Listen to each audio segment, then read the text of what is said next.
क्या करेगा वेनेजुएला?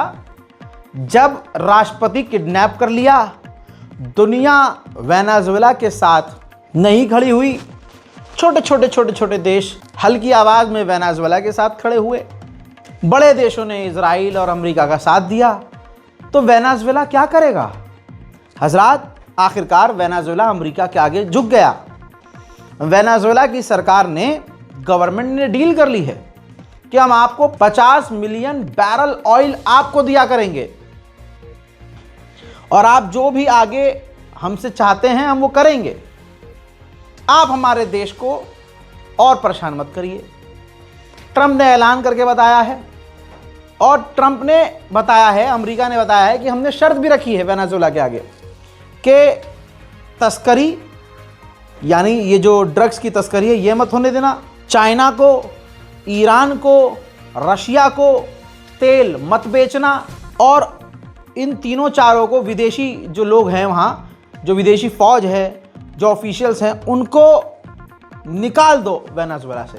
तो दोस्तों डील हो गई है, खेल खत्म। कल बताया था मैंने वेनेजुएला से 3-4 टैंकर निकले हैं, हालांकि बहुत सारे टैंकर निकले हैं जिन पर अमेरिका ने बैन लगाया है। तो अमेरिका के समुद्री जहाज उस टैंकरों का पीछा कर रहे हैं। जाहिर सी बात है, अगर पकड़ लेंगे तो सारे टैंकर सीज कर लेंगे, तेल गायब कर लेगा अमेरिका। उधर लीजिए, खेल हो गया। ट्रंप ने ऐलान कर दिया है कि वेनेजुएला में इलेक्शन नहीं होगा, यानी जब तक, उन्होंने कहा है कि जब तक हम वेनेजुएला में सब कुछ सही नहीं कर लेते, वेनेजुएला में इलेक्शन नहीं होगा। और जनरली नहीं होगा दोस्तों, क्योंकि ये जो अब की जो सरकार है, अब जो डरी हुई सरकार है वेनेजुएला की, अगर ये ट्रंप की सारी बातें मानेगी, ट्रंप के कहे पे चलेगी, तो फिर इलेक्शन की जरूरत ही नहीं है। दोस्तों देखिए, गद्दारों के हाथ में कुछ नहीं लगता, जैसी करनी वैसी भरनी। इस महिला को आप पहचानते होंगे, वेनेजुएला की विपक्ष की पार्टी की गद्दार है।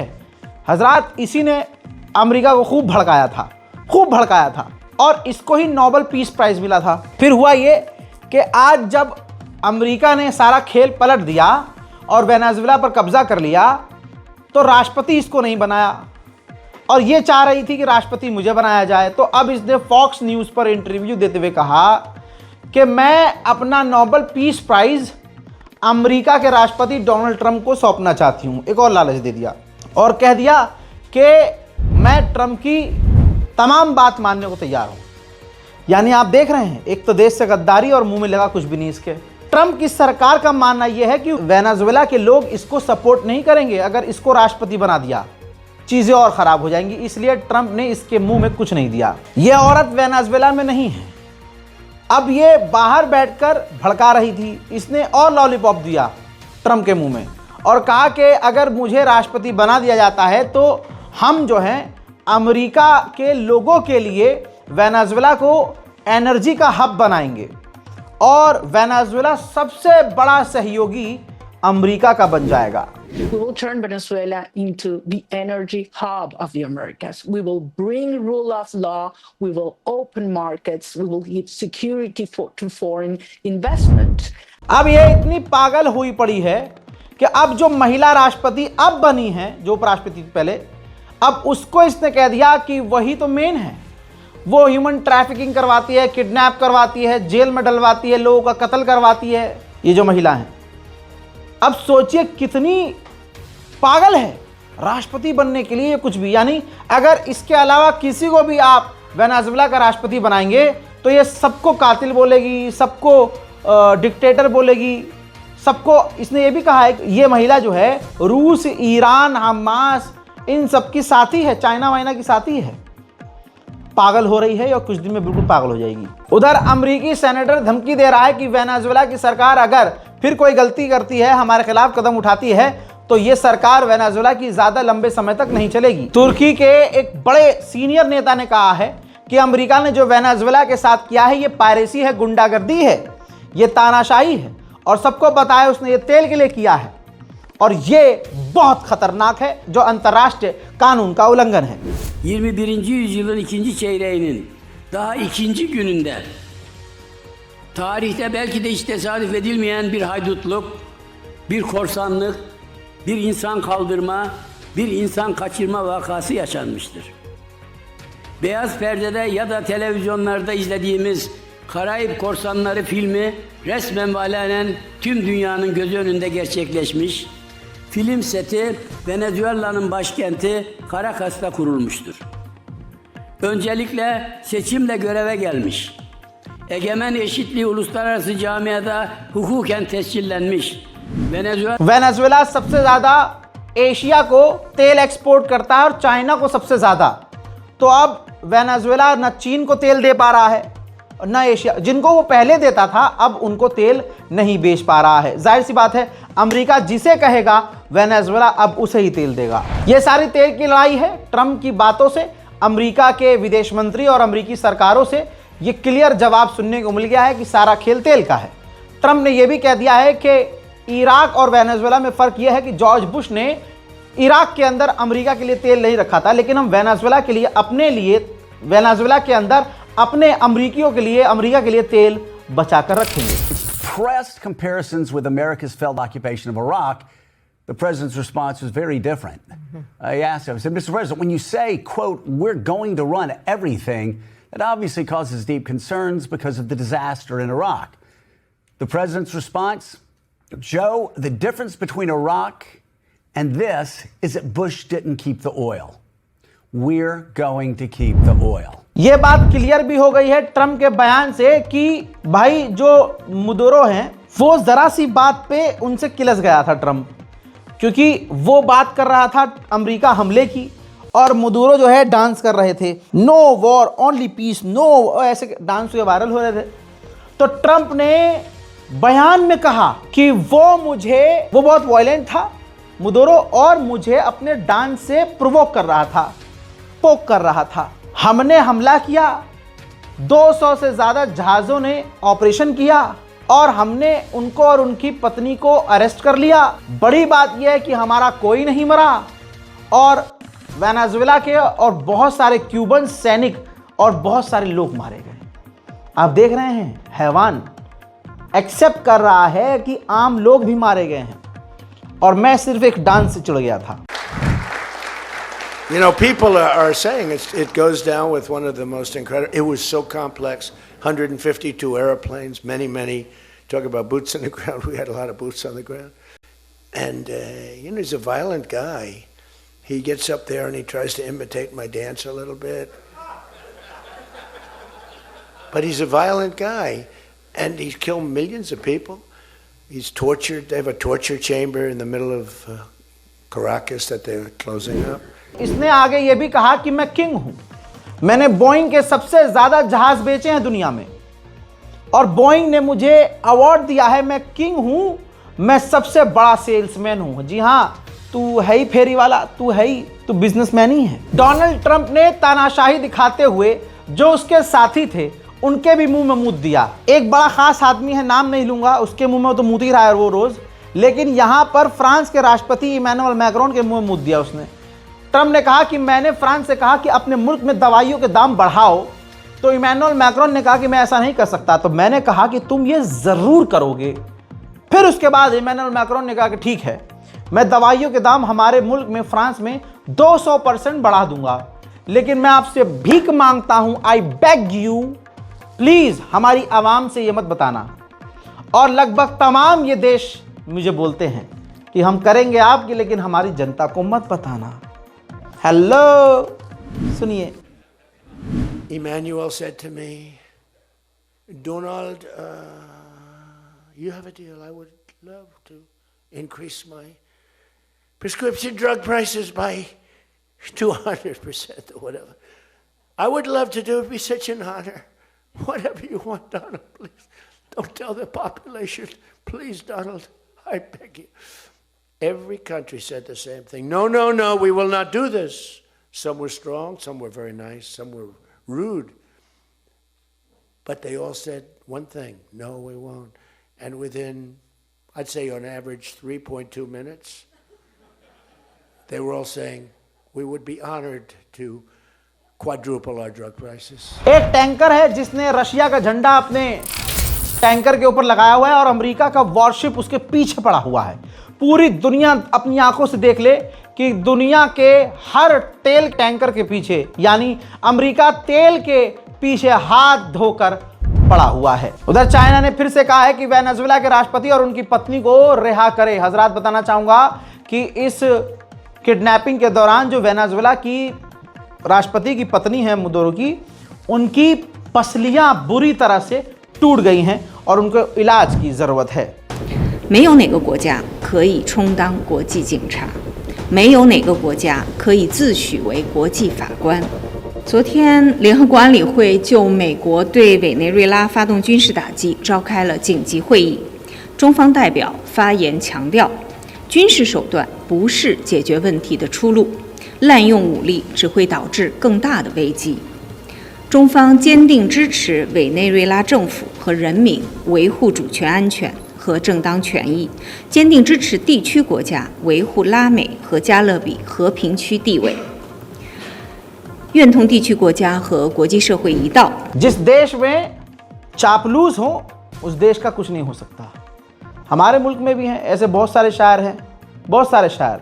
कल तक आम आदमी पार्टी में थे तो जनता और आवाम के लिए शायरी करते थे, फिर उनको लगा कि यार हमें अपनी बेटी को जो है विदेश पढ़ाना है। यहाँ बात करते हैं गुरुकुल की कि अपने बच्चों को गुरुकुल भेजो, ठीक, और खुद अपनी बेटी को विदेश भेज रहे हैं, हीरोइन बना रहे हैं। तवज्जो है। इस कवि का नाम है कुमार विश्वास, जिसने भारत के लोगों के दिलों के साथ विश्वासघात किया। हजरात, कई मामलों में ये फंसने वाले हैं, ऐसा बताया जाता है। इस वजह से ये एक मतलब अब ये कांग्रेस को गालियां बकते हैं, कांग्रेस को जलील करते हैं, क्योंकि पीछे से डंडा बीजेपी का है। क्या कहेंगे? ऐसे ही दरबारी एक ईसाई धर्मगुरु है, पादरी, उसने कहा है कि ख्वाब में मेरे गॉड आए। अमेरिका के अंदर है, जाहिर सी बात है तो चापलूसी करेगा ट्रम्प की। कहा ख्वाब में गॉड आए और उन्होंने मुझे बताया कि वेनेजुएला का तेल तुम्हारा है, यानी अमेरिका का है। अगर आप ऐसी चीज़ों को सपोर्ट कर रहे हैं ना, तो ऐसे ही झटकुल्ले कर उठेंगे, कहेंगे कि हमने ख्वाब में देखा कि भारत अमेरिका का है। इस लिहाज से भी भारत का वो समुदाय जो ट्रम्प को अभी भी अपना बाप मान रहा है, सोच के देख लेना। मुंह में तो मुद्द दिया उसने तुम्हारे भक्तों, न तुम्हारी सोची न तुम्हारे बाप की सोची। कोई है औकात तुम्हारी? ट्रम्प के एडवाइजर ने मीडिया पर कहा है कि डिल्यूजन में नहीं रहना चाहिए। ये रियल फैक्ट है, सच्चाई है दुनिया की, कि दुनिया ताकत के दम पर चलती है, पावर से चलती है, और इसमें कोई दो राय नहीं है कि वेनेजुएला को अमेरिका के राष्ट्रपति चलाएंगे। एक लंबे समय के बाद यूएन भौंका है। यूएन ने कहा है कि अमेरिका ने जो किया है वेनेजुएला के साथ, ये इंटरनेशनल लॉ का उल्लंघन है, और ऐसा करने से दुनिया और कम सेफ हो गई है। कोलंबिया को भी अमेरिका धमकी दे रहा है कि हम ये कर देंगे, वो कर देंगे। तो कोलंबिया के राष्ट्रपति ने कहा, मैंने कसम खाई थी कि मैं हथियार नहीं उठाऊंगा, लेकिन मैं अपने देश की ज़मीन को बचाने के लिए हथियार दोबारा उठाऊंगा। वेनेजुएला के इंटीरियर मिनिस्टर ने बताया कि हमारा एक कमांडर मारा गया है, हमारे पास इतनी कैपेबिलिटीज़ नहीं है कि उनको हम वहाँ से वापस ले आएँ, लेकिन हमारे पास इतनी ताकत है कि हम अपने राष्ट्रपति को अमेरिका से बाहर लेके आएंगे, वापस लेके आएंगे। अमेरिका की फ़ौज सिर्फ मदुरो को लेने आई थी, लेकिन उनकी धर्म पत्नी ने उनका साथ नहीं छोड़ा और कहा कि अगर आप इन्हें लेके जा रहे हो तो मुझे भी लेके जाओ। उन्होंने उनका साथ नहीं छोड़ा। अब इंटीरियर मिनिस्टर ने जो ये बयान दिया, आपकी स्क्रीन पर ये इनकी क्लियर तस्वीर लगा रहा हूँ, ये वेनेजुएला के इंटीरियर मिनिस्टर हैं। दोस्तों, अब ट्रम्प ने इनको धमकी दी है, कहा कि अगर तुमने और तुम्हारी नई राष्ट्रपति ने हमारा साथ नहीं दिया तो हमारा अगला टारगेट तुम हो। हजरात, इसे कहते हैं गुंडागर्दी। अमेरिका कोई देश नहीं रहा, अब ये एक गुंडा हो गया है। हजरात, अमेरिका के इस वेनेजुएला पर आतंकी हमले में ये 32 क्यूबा के ऑफिशियल मारे गए हैं। क्यूबा के फौजी जो वेनेजुएला के लिए काम करते थे, मारे गए हैं। उधर चाहे वेनेजुएला के साथ कुछ भी हुआ हो, लेकिन 50% वेनेजुएला की स्टॉक मार्केट हाई हो गई है। वेनेजुएला की महिला राष्ट्रपति, जिनको अमेरिका ने धमकी दी है ट्रम्प ने, उन्होंने कहा है ताज़ा बयान में, इस वीडियो में उन्होंने यही कहा है कि कोई भी विदेशी बाहर से बैठकर हमारा देश नहीं चला सकता। वेनेजुएला को सिर्फ वेनेजुएला यानी हम चलाएंगे, और मैं किसी से नहीं डरती, गॉड के सिवा। अमेरिकी ऑफिशियल ने बताया कि हमें ये पता नहीं था कि ये ऑपरेशन इतना वायलेंट हो जाएगा, कि इस ऑपरेशन में हमारे हाथों 75 वेनेजुएला के ऑफिशियल मारे जाएंगे। यह बात ट्रंप को भी नहीं पता थी। यह बहुत वायलेंट हो गया था। वो ऑयल टैंकर समुद्र में किसी का भी हो, लेकिन बचने के लिए अमेरिका से उसने रूस का झंडा लगा दिया, जिसके बाद रूस ने अमेरिका से कहा कि उसका पीछा छोड़ दो, लेकिन अमेरिका के युद्धपोत उसका पीछा नहीं छोड़ रहे थे। तो अब रशिया ने क्या खेल किया, रशिया ने उस ऑयल टैंकर को एस्कॉर्ट करने के लिए, बचाने के लिए सबमरीन भेज दी है। तो ऐसे हालात बन रहे हैं कि रूस और अमेरिका भी टकरा सकते हैं। इसके अलावा वेनेजुएला में अभी भी प्रदर्शन जारी हैं।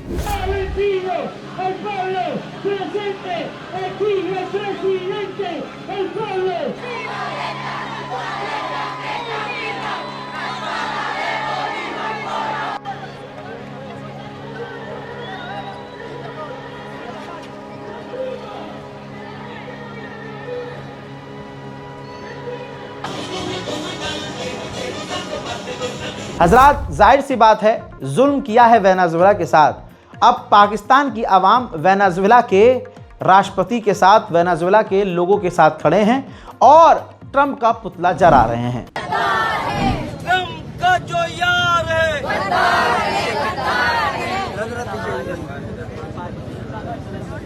बोलिवियन इनकलाब जिंदाबाद जिंदाबाद, बोलिवियन इनकलाब जिंदाबाद जिंदाबाद, मादेरो को रिहा करो, मादेरो को रिहा करो, मादेरो को रिहा करो। ऐसे ही ब्राजील भी अमेरिका का विरोध कर रहा है और ब्राजील में प्रदर्शन के दौरान अमेरिकी झंडे को फूंक दिया गया है।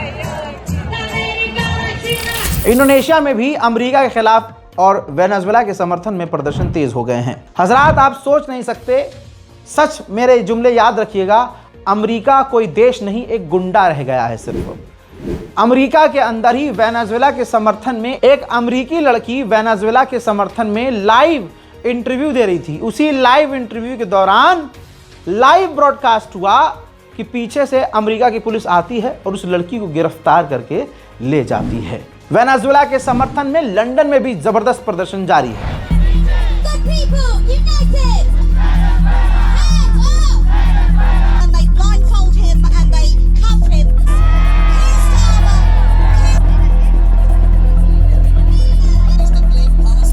हजरात, मैंने फिर से कहा है, इस वीडियो में चौथी बार बोल रहा हूं, अमेरिका कोई देश नहीं, गुंडा है। गुंडा, गुंडा और गुंडे के अलावा कुछ नहीं है। पूरा कैरेक्टर आप देख लो। ग्रीनलैंड को पता है क्या धमकी दी है? कहा कि हम बात कर रहे हैं डेनमार्क से, अगर डेनमार्क ने अपना ग्रीनलैंड नहीं बेचा तो हमारे पास ऑप्शन है मिलिट्री ऑपरेशन का।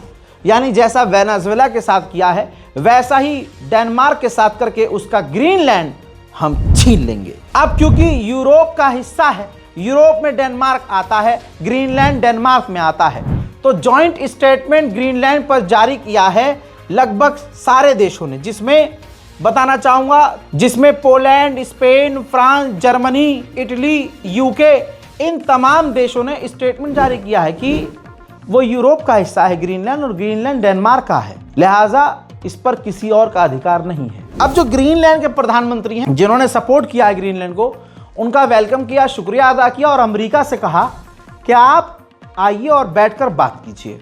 हवा तो इनकी भी निकली हुई है, ईरान थोड़ी ना है कि धमकी के आगे हवा निकल जाएगी। हजरात मोहतरम, कनाडा के प्रधानमंत्री से डेनमार्क की प्रधानमंत्री ने मुलाकात की है, जिसके बाद कनाडा ने कहा है कि ग्रीनलैंड के अंदर हम अपना ऑफिस खोलेंगे। पोलैंड के प्रधानमंत्री ने कहा कि डेनमार्क यूरोप का हिस्सा है, ग्रीन यूरोपियन हिस्सा है और यूरोपियन देशों का डेनमार्क ग्रीनलैंड को सपोर्ट है और डेनमार्क नेटो में आता है, तो नेटो को किसी साथी को, नेटो के साथी को धमकी नहीं देना चाहिए। ट्रंप का एडवाइजर अलग ही बातें कर रहा है, CNN और दूसरे चैनलों पर आकर ये धमकी दे रहा है। इसने कहा है अब बयान में कि ग्रीनलैंड को अमेरिका का होना चाहिए, ग्रीनलैंड को कुछ नहीं मिल रहा है। और अगर ग्रीनलैंड अमेरिका का होगा तो ग्रीनलैंड के लोगों को बहुत कुछ फायदा होगा। यूरोपीय यूनियन के एक ऑफिशियल ने कहा है कि अमेरिका को ग्रीनलैंड पर कब्जा करने की जरूरत नहीं है, हमला करने की जरूरत नहीं है।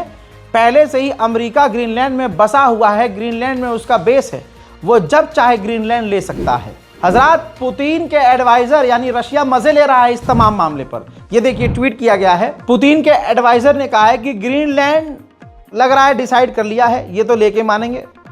फिर अगला क्या होगा? कनाडा? क्वेश्चन मार्क और कनाडा का झंडा। इस तरह से अब पुतिन की सरकार तमाम देशों से मजे ले रही है। वेनेजुएला की प्रेसिडेंट, महिला प्रेसिडेंट ने 7 दिन का शोक घोषित किया है। वेनेजुएला डिटेल रिपोर्ट में फिलहाल के लिए इतना ही। इस रिपोर्ट को शेयर कीजिएगा, चैनल को सब्सक्राइब कीजिएगा। मैं हूं रजा और आप देख रहे थे रजा ग्राफी अनस्क्रिप्टेड। जय हिंद।